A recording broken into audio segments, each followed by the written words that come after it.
Hey guys, প্ৰথমে আপোনাক welcome কৰিছো জবেলা ডেস্ক ইউটিউব চেনেলত। তো আজি মই এই ভিডিঅ'ত আলোচনা কৰিম ইণ্ডিয়ান অইল কৰ্পোৰেচন লিমিটেডৰ পৰা ৰিকুৱাৰমেন্টৰ কাৰণে নটিফিকেশন আহিছে আৰু তাৰ কমপ্লিট ডিটেইলছ মই আপোনাক এই ভিডিঅ'ত প্ৰভাইড কৰিম। প্ৰথমতে আপুনি ভিডিঅ'টো কমপ্লিট ওয়াচ কৰিব। তাৰ পিছত যদি কোনো ধৰণৰ কোৱেশ্চন থাকে আপুনি এই ভিডিঅ'ৰ কমেন্ট সেকশনত কমেন্ট কৰি দিব। আহক দেৰি নকৰি আজিৰ ভিডিঅ'টো আৰম্ভ কৰো। This is Indian Oil Corporation Limited requirement 2025. প্ৰথমতে ৰিকুৱাৰমেন্টৰ ওভাৰভিউ খিনি চাই লওক। আপোনাৰ অৰ্গানাইজেচন ইণ্ডিয়ান অইল কৰ্পোৰেচন লিমিটেডৰ পৰা আহিছে ৰিকুৱাৰমেন্ট খিনি, য'ত আপোনাৰ পোষ্ট নেম আছে এসিস্ট্যান্ট কোৱালিটি কন্ট্ৰোল অফিচাৰৰ কাৰণে, য'ত আপোনাৰ টোটাল ভেকেন্সি আছে 97। এপ্লিকেশন যেটো মোড হয় আপুনি এপ্লিকেশন কৰিব লাগিব অনলাইনত। যেটো জব লোকেশন হয় আপোনাৰ এক্ৰছ আপোনাৰ জব লোকেশন ইণ্ডিয়াত হ'ব। অফিচিয়েল ওয়েবসাইট আপুনি যিকোনো ব্ৰাউজাৰত যাই কিনে সাৰ্চ কৰিব পাৰে www.iocl.com সাৰ্চ কৰিলে যেটো ইণ্ডিয়ান অইল কৰ্পোৰেচন লিমিটেডৰ যেটো অফিচিয়েল ওয়েবসাইট আছে তাতে আপুনি ভিজিট কৰিব পাৰিব। এতিয়া চাওক ভেকেন্সি ডিটেইলছ খিনি। তো টোটাল আপোনাৰ ভেকেন্সি আছে 97 আৰু ক্যাটাগৰি ওয়াইজ ডিস্ট্ৰিবিউশন কৰি দিয়া আছে। এতিয়া চাওক ক্যাটাগৰি জেনাৰেল মানে আনৰিজাৰ্ভ ক্যাটাগৰিৰ কাৰণে আপোনাৰ ভেকেন্সি আছে 45 এন্ড এসসি ক্যান্ডিডেটৰ কাৰণে দিয়া আছে 13 এন্ড এসটি ক্যান্ডিডেটৰ কাৰণে দিয়া আছে 6, ওবিসি এনসিএল ক্যান্ডিডেটৰ কাৰণে দিয়া আছে 24 এন্ড ইকোনমি মানে উইকাৰ সেকশন মানে ইডব্লিউএস ক্যান্ডিডেটৰ কাৰণে আছে 9 ভেকেন্সি আৰু টোটাল আপোনাৰ ভেকেন্সি আছে 97 এন্ড নোটটো চাই লওক, য'ত আপোনাৰ 10 পজিশন মানে 10 ভেকেন্সি আছে, যেটো আপোনাৰ ৰিজাৰ্ভ আছে, এটা আপোনাৰ পিডব্লিউডি ক্যান্ডিডেটৰ কাৰণে মানে পাৰ্সোনাল উইথ মানে বেঞ্চ মাৰ্ক ডিসেবিলিটিৰ কাৰণে যি ক্যাটাগৰি খিনি যিখিনি ক্যান্ডিডেটস আছে তাৰ কাৰণে 10 পোষ্ট ৰিজাৰ্ভেশন আছে। এতিয়া চাওক পোষ্ট খিনিত এপ্লাই কৰোতে আপুনি এলিজিবিলিটি ক্ৰাইটেৰিয়া খিনি ফলো কৰিব লাগিব। য'ত আপোনাৰ এলিজিবিলিটি ক্ৰাইটেৰিয়া এডুকেশনাল কোৱালিফিকেশন বিচাৰিছে, আপুনি যদি মাস্টাৰ ডিগ্ৰী কৰিছে ইন কেমিষ্ট্ৰি যিকোনো ৰেকগনাইজ ইউনিভাৰ্সিটি বা ইনষ্টিটিউশনৰ পৰা, তেতিয়াহলে আপুনি পোষ্ট খিনিৰ কাৰণে এলিজিবল হ'ব। লগতে চাওক এক্সপেৰিয়েন্স বিচাৰিছে, মিনিমাম আপোনাৰ 3 ইয়াৰ্স এক্সপেৰিয়েন্স থাকিব লাগিব টেস্টিং ৰিসাৰ্চ নহলে ডেভেলপমেন্ট আৰু কোৱালিটি কন্ট্ৰোল পেট্ৰোলিয়াম পেট্ৰোকেমিকেল और কেমিকেল ইন্ডাস্ট্ৰি যদি আপুনি মিনিমাম 3 ইয়াৰ্স কাম কৰিছে বা তেনেকুৱা আপোনাৰ এক্সপেৰিয়েন্স আছে, তেতিয়াহলে আপুনি পোষ্ট খিনিৰ কাৰণে এপ্লাই কৰিব পাৰিব। এতিয়া চাওক নেক্সট এজ লিমিট আপুনি ফলো কৰিব লাগিব, য'ত আপোনাৰ ম্যাক্সিমাম এজ বিচাৰিছে 30 ইয়াৰ্স লৈকেনে আপুনি পোষ্ট খিনিত এপ্লাই কৰিব পাৰিব। এজ ৰিলেক্সেশন খিনি পাব এজ পাৰ দা যেটো গভৰ্নমেন্ট ৰুলস এন্ড নৰ্মস আছে এইটো হিচাপত আপুনি পাব। যদি আপুনি ওবিসি এনসিএল ক্যান্ডিডেট হয় তেতিয়াহলে আপুনি 3 ইয়াৰ্সৰ কাৰণে এজ ৰিলেক্সেশন খিনি পাব। নেক্সট যদি আপুনি এসসি বা এসটি ক্যান্ডিডেট হয় তেতিয়াহলে আপুনি 5 ইয়াৰ্সৰ কাৰণে এজ ৰিলেক্সেশন পাব। যদি আপুনি personal with benchmark disability yani কি যদি পিডব্লিউডি ক্যান্ডিডেট হয় আপুনি এজ পাৰ দা গভৰ্নমেন্ট যেটো ৰুলস আছে সেইটো হিচাপত এজ ৰিলেক্সেশন খিনি ৰিসিভ কৰিব। এতিয়া চাওক সিলেকশন প্ৰসেস খিনি। তো সিলেকশন প্ৰসেসত আপোনাৰ দুটা স্টেপ আপুনি ফলো কৰিব লাগিব।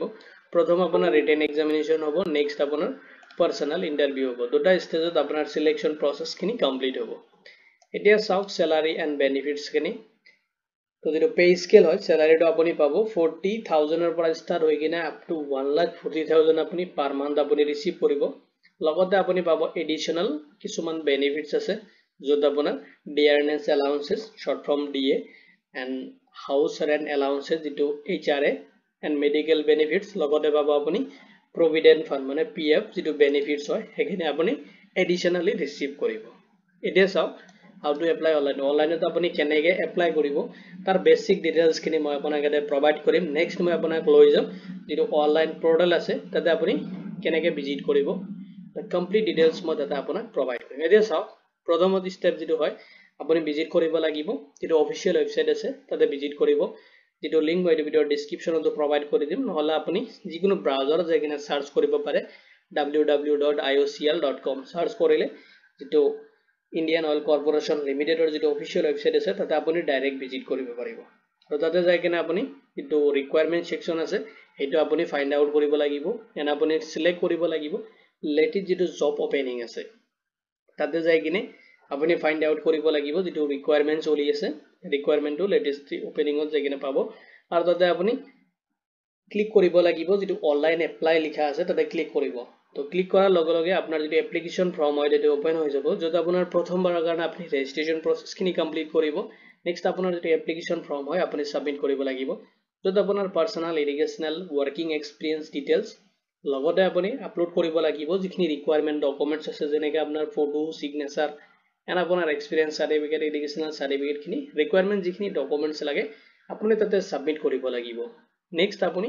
এপ্লিকেশ্যন ফি পেমেন্ট কৰিব লাগিব যেটো আপোনাৰ কেটেগৰী ওয়াইজ এপ্লিকেশ্যন ফি খিনি দিয়া আছে এখিনি আপুনি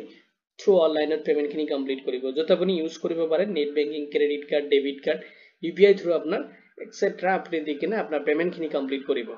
নেক্সট আপুনি ফাইনাল সাবমিট দিব আপোনাৰ এপ্লিকেশ্যন ফৰ্মটো এজ এ ফিউচাৰ ৰেফাৰেন্সৰ কাৰণে আপুনি আপোনাৰ এপ্লিকেশ্যন একনলেজমেন্ট ৰিসিপ্ট লগতে আপোনাৰ পেমেন্ট ৰিসিপ্টটো আপুনি প্ৰিন্ট আউট ৰাখিব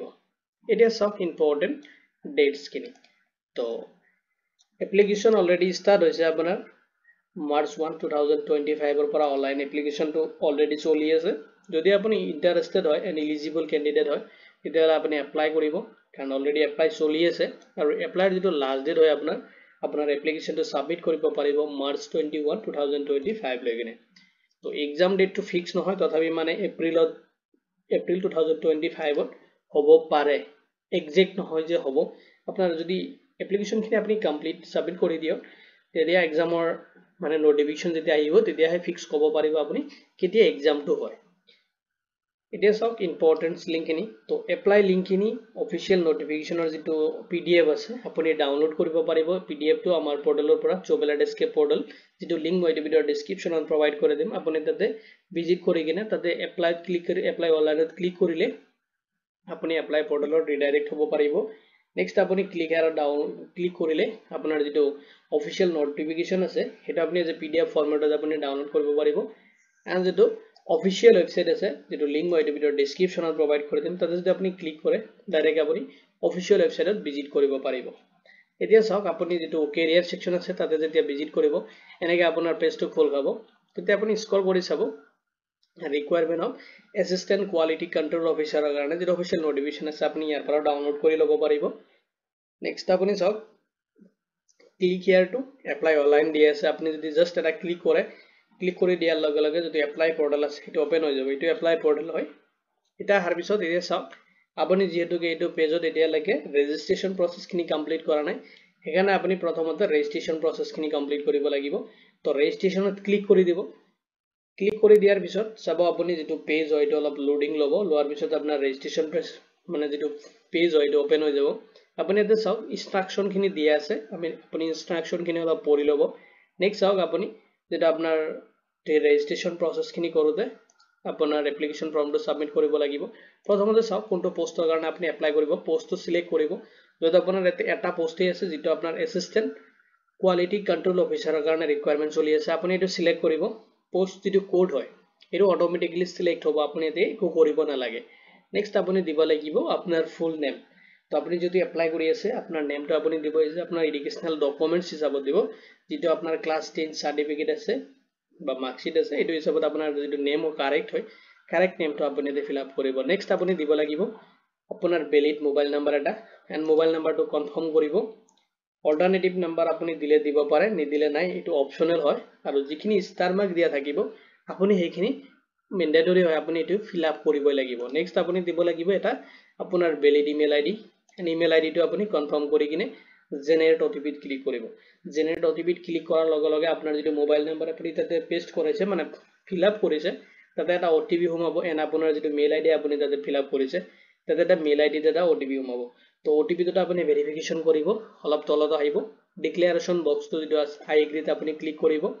কৰি কিনে যেটো ক্যাপচাৰ এটা দিয়া আছে তো আপোনাৰ তাত বেলেগ আহিব মোৰ তাত এটা আছে আপুনি ৰিভেৰিফাই যেটো আছে অপচন আছে হেতে ক্লিক কৰি দিব ভেৰিফিকেশ্যন কমপ্লিট হ'ব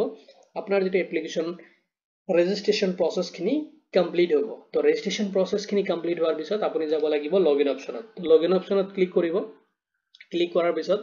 আপুনি এতে যেটো ইউজাৰ আইডি বা আপোনাৰ যেটো ৰেজিষ্ট্ৰেচন নাম্বাৰ আছে বা এপ্লিকেশ্যন নাম্বাৰ যেটো আপুনি ৰিসিভ কৰিছে তাতে পপআপটো পাই যাব লগতে আপোনাৰ মেইল এণ্ড আপোনাৰ যেটো মোবাইল নাম্বাৰ আছে তাতে টেক্সট মেছেজ থ্ৰু আপুনি পাই যাব নেক্সট আপুনি দিব লাগিব পাসওয়াৰ্ড আৰু যেটো আপোনাৰ ইউজাৰ আইডি হয় সেইখিনি আপুনি দিব লাগিব যেটো আপুনি সেট কৰিব তাৰ পিছত আপুনি দিব লাগিব যেটো ক্যাপচাৰ দিয়া থাকে তো মোৰ তাত বেলেগ আছে আপোনাৰ তাত বেলেগ আহিব জাস্ট লগইনত ক্লিক কৰি কিনে আপোনাৰ যেটো এপ্লিকেশ্যন ফৰ্ম হয় এখিনি আপুনি সাবমিট কৰিব যিখিনি নেসেসাৰি ডকুমেন্টস দি আছে এখিনি আপুনি আপলোড কৰিব লাগিব লগতে আপোনাৰ যেটো কেটেগৰী ওয়াইজ পেমেন্ট দি আছে পেমেন্ট খিনি আপুনি অনলাইন সাবমিট কৰি কিনে আপোনাৰ এপ্লিকেশ্যন ফৰ্মটো আপুনি ফাইনাল সাবমিট দি দিব তো ভিডিওটো চোৱাৰ বাবে ধন্যবাদ দিছোঁ যদি কোনো ধৰণৰ কোৱেশ্চন থাকে আপুনি এই ভিডিও কমেন্ট সেকশনত কমেন্ট কৰি দিব তো ভিডিওটো চোৱাৰ বাবে ধন্যবাদ দি কিনে আজি ভিডিও ইমানতে সামৰিছোঁ